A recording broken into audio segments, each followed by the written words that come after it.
welcome to Crushing Kayfabe. My name is Jason Garish. We got a ton to cover, so I'm going to dive right into it. But before we get into wrestling stuff, if you notice a noise in the background, it's probably the geese. We have geese now. Went to the Dyersburg Tractor Supply. My wife's been wanting geese forever, and they had them finally. So we have geese now, so you might hear them, little goslings in the background.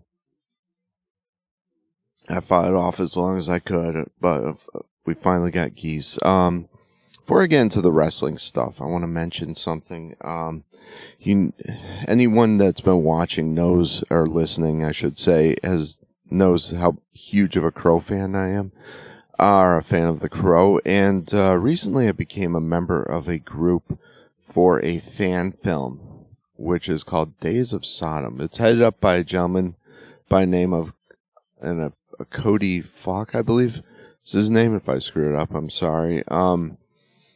But he is going to be directing and starring in a fan film based off kind of the Crow universe. It's not going to be Eric Draven as the main character, but he'll be starring as the main character.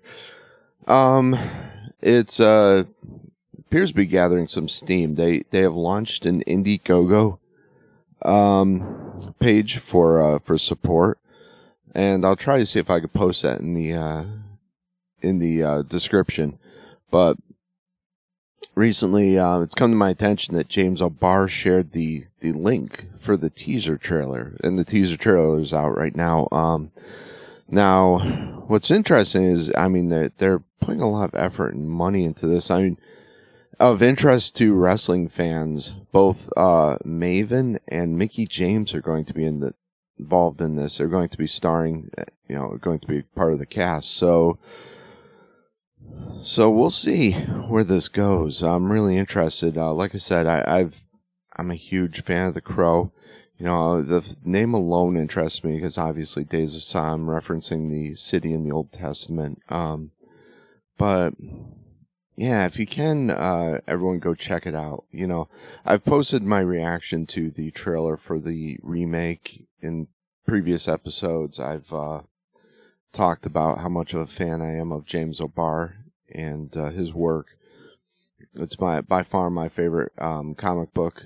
My favorite writer / illustrator too is James O'Barr. So check it out. I don't know if they're filming. I think he's based out of the Washington, D.C. area, if I'm not mistaken. So I don't know if that's where they're going to be filming this. I once again, if I'm wrong, correct me in the comments, please. But yeah, once again, that should be of interest to wrestling fans because both Mickie James and Maven are going to be involved with some other pretty decent profile actors. So check that out. I've never met Maven. I met Mickie James once, and she was an absolute sweetheart. So apparently, like I mentioned, James O'Barr is not affiliated with this, but he has referenced them and shared the link to the trailer. And the trailer uses a Deftones song, which was pretty cool. I was kind of caught me off guard there. So I don't know if they're paying royalties for that. I won't ask. But anything that pays tribute to the Crow and or James O'Barr, I'm on board with. So check them out. All right. On the wrestling front, man, we got a lot of stuff post WrestleMania to kind of go over. Monday night, Cody making his first Raw appearance as champion.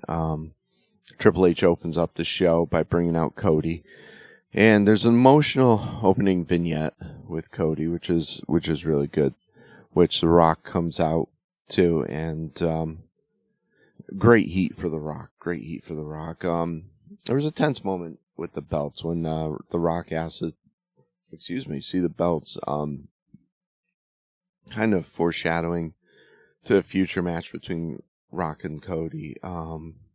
We still don't. Rock handed something to Cody, which we still don't know what the heck he handed him.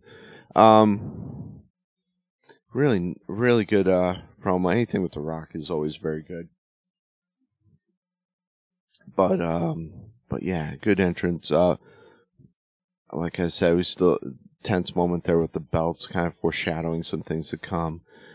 I like a lot of the production changes they made and and whatnot to Raw.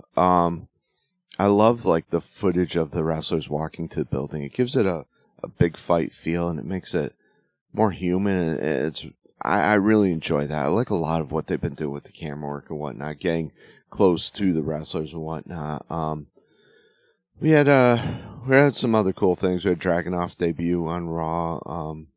Beat Shinsuke, which is pretty wild. I guess Shinsuke's job at this point is to put people over. He's doing a great job of it.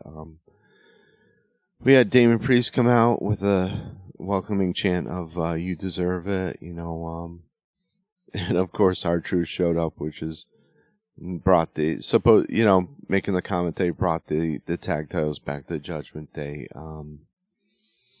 which ended up becoming a 6-man tag. And somebody's trying to call me. Absolutely hate that during a podcast, but that's my fault for not shutting the phone off. We had behind the scenes, we had Liv attacking Rhea, which actually Liv showing some emotion there, and not a half bad segment. I don't know how you could convince people that Liv could ever beat Rhea just looking at the two of them, but it'll be interesting just the same. They have a past together, which brings up some. Hopefully, they can build up a good angle, I should say. I loved Sammy's shirt, kind of a reference to Rocky and his wife, which was really cool. We saw Jade Cargill's first singles match, pretty much a squash match, making her look really, really strong, which I like. They're making her into a superstar. Kind of the same thing they're doing with Bronson Reed, but I mean not Bronson Reed. Wow, they've kind of failed with Bronson Reed front there. I'll remember it in a second here. Sorry, folks. Meantime, I'll go on here. Yeah. So we had next we had setting up a match between Sammy and Chad Gable. It'd be a miracle, folks, if I can talk today. Wow. We had the 4-way between Drew, Jay Uso, Bronson Reed, and Ricochet, and once again, CM Punk getting involved and holding Drew's leg during the match, which came out to a huge pop from the crowd,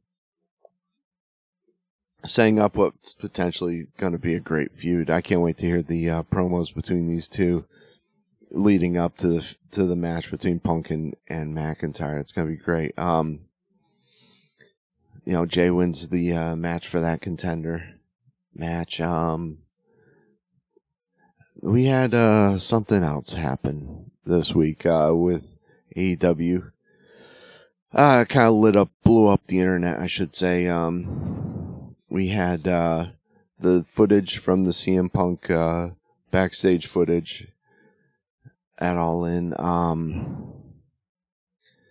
Not a whole lot to say about this. I mean, it pretty much made the Bucks look like fools and proved Punk right for a majority of it. He pushed Jack Perry and put him into a guillotine. It's just basically the way he described it. Ariel Helwani even put out a video with the narration from Punk, which was basically verbatim which is basically an excerpt from the interview that he gave to Punk, voicing over the top of the footage, which was pretty wild. Almost gave a play-by-play pretty much over it. But the interesting thing to me about this footage is that obviously Jack came back and Punk was hot. You see a bunch of other people in the background, and one of them being Samoa Joe. I believe, I'm trying to think of who else was there, but it was a bunch of the production back there. Nobody stepped in until the very end. It's almost like they wanted to see Jack Perry get his ass kicked, which is kind of a tell right there of what kind of person Jack Perry is and what they wanted to see go down. Overall, though, people have done much worse things and not gotten fired in wrestling, so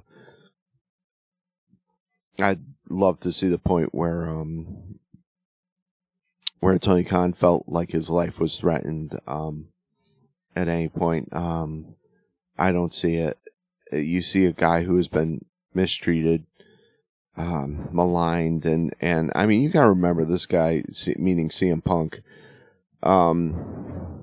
arrived in England with no transport, nobody to greet him there, nobody to help the guy out, and basically had to take, the train in, and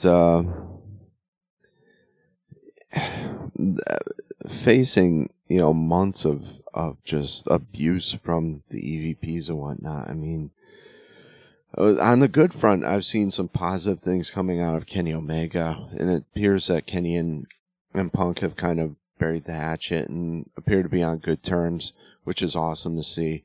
A little bit more maturity coming from Omega, which I haven't seen in a long time.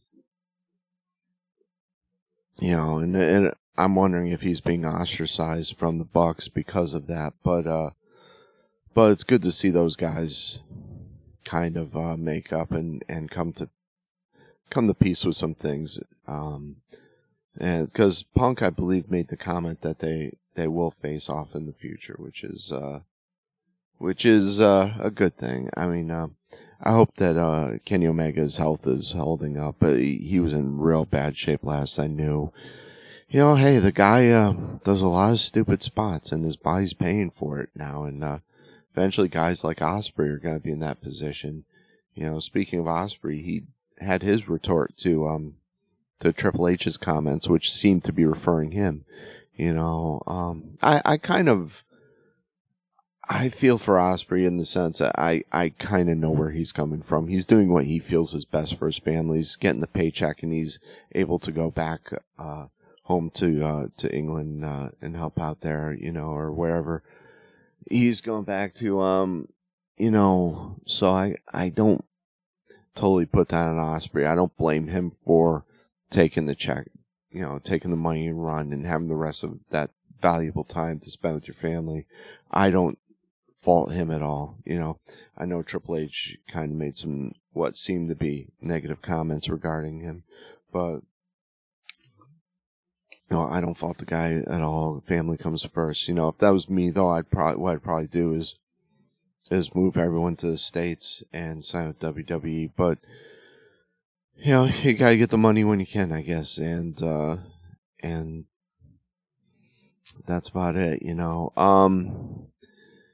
Like I said, not much of a revelation from that video at all. Kind of lame and just made the Bucks look even more pathetic. It sets up a future feud with FTR, which FTR came out and cut a promo afterwards, which wasn't too bad. But they're blaming FTR for this, saying they were behind the whole thing, which is absolutely pathetic.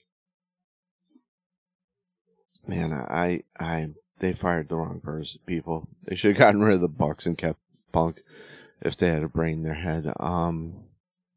Just horrible management. I think Tony Khan seems to be a nice guy. He seems to be a good dude, but just doesn't know how to run a wrestling company. It makes me wonder, like with the Jaguars and his other his soccer team and whatnot, how are things there? How does that locker room look? I think we saw some negative posts on X from some of the members of the Jaguars kind of alluding to that, but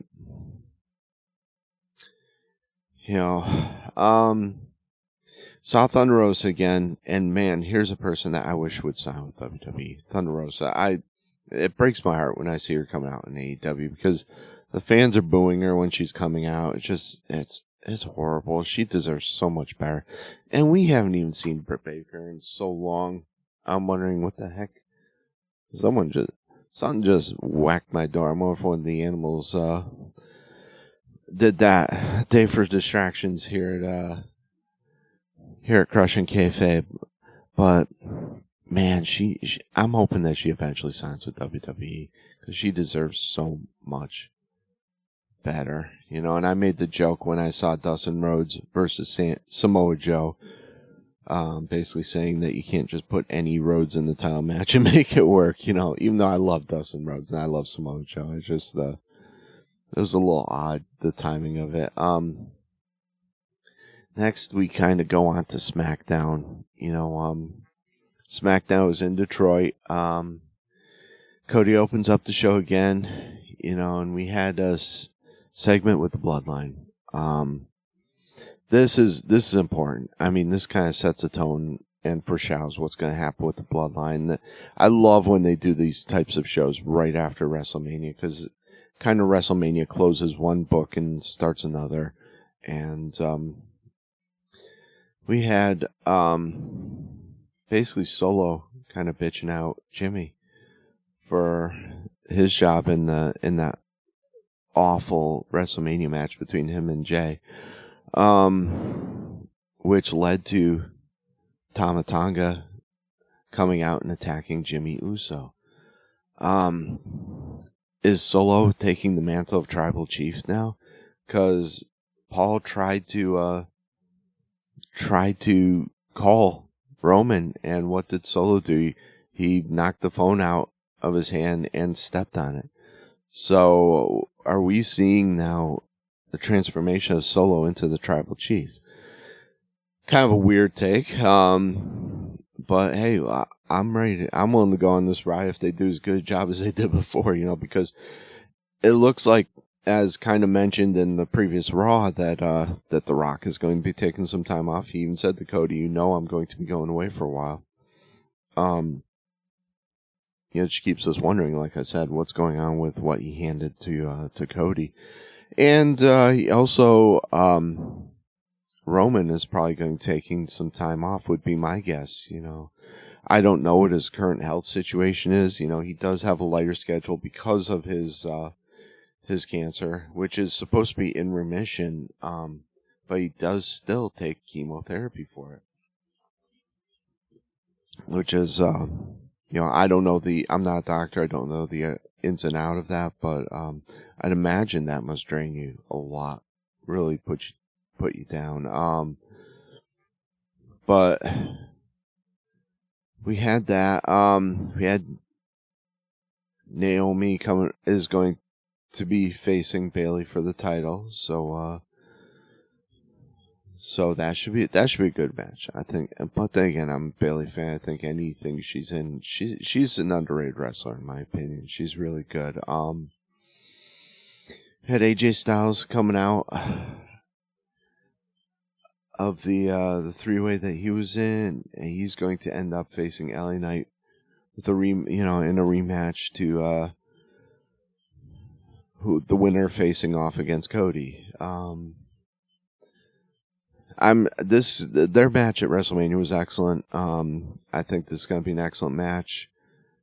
I wouldn't be surprised if LA Knight comes out on top of this one again, and we end up having a babyface versus babyface, unless there's some tomfoolery involved that keeps LA Knight from advancing. But we'll see about that. Another thing that we learned this week too, through, I don't even know what to call it anymore. Is it a tweet still? On X? What the heck is it? Post on X is that Big E has not been cleared to wrestle, unfortunately. I guess everything's pretty much healed, but the bone has not, formed his neck the way it should. So I guess he's probably got a gap where his where the bone should be. I am just dropping everything today. Wow, that was my water bottle. So we might never see Big E, unfortunately, in a wrestling ring again, which is very unfortunate, but I hope that WWE uses him in some way, because this guy is so charismatic and so good on the mic. I would love to see him back on WWE television. I think that would be great, even if he's not wrestling. He has to be some part, even if it's to manage the New Day or something along those lines. I mean, he's he proved during WrestleMania that he's a tremendous asset to the company and can really do some great mic work. Did anybody watch the Slammies? Man, he looked like he was going to pass out during that entire thing. He was sweating like crazy. I don't know what's going on there. If that's but he didn't look particularly well in that instance. I did get a chance to start watching the Bray Wyatt documentary. So far, I've only seen a few minutes of it. So far, it's been excellent. Brings him back to the FCW day or NXT days and whatnot. Heartbreaking so far, having Bo Dallas as big part of it, and having Mark Calloway, the Undertaker narrate it is just gut wrenching at some points. But so far it's excellent. It's pretty much like in every documentary that WWE has put out. Excellent work so far. But yeah, hopefully I'll get to watch the rest of that tonight. We gotta wait till the kid goes to sleep before we finish that up. I don't think he'd react too well to some of the horror related stuff that Bray did, but we'll continue doing that. And unfortunately, I gotta start closing things up and finishing the show. But hey, check us out on crushingkayfabe.com, crushing with a K. Check us out on Patreon. For just $1 a month, you can support the show and help keep the lights on. That's patreon.com, crushing kayfabe with a K. And hopefully next show I won't have as many distractions going on. You can hear maybe you can hear, I don't know, you can hear the goslings screaming in the background. They're very attached to my wife. They've imprinted with her, and they're in a container right now in our bedroom because they're tiny, newly born goslings. And anytime she leaves or goes somewhere, because you can hear them calling for her. It's cute and kind of pathetic at the same time, but it's like I say, you could probably hear them right now. I'm not sure if the mic's picking that up or not, but once again, patreon.com, check out Crushing Kayfabe, crushingkayfabe.com, check us out on Facebook, YouTube, Spotify, wherever you listen to podcasts on, pretty much everywhere. We have most of the social media covered, so check us out there, and check us out at least check out our stuff on Then and Now in downtown Trenton, Tennessee. If you're in the Western Tennessee area, check out Then and Now, and we have a booth there, and a lot of local vendors have some awesome stuff there, so check us out. And tell them that Crushing Kayfabe sent you, please. Every little bit helps. And other than that, prayers going out to Israel and to the Ukraine, as always. We had, I believe, Iran firing drones into Israel, and it's getting kind of scary now in that area. So prayers being sent out to them. And everyone, once again, thank you for tuning in, and God bless.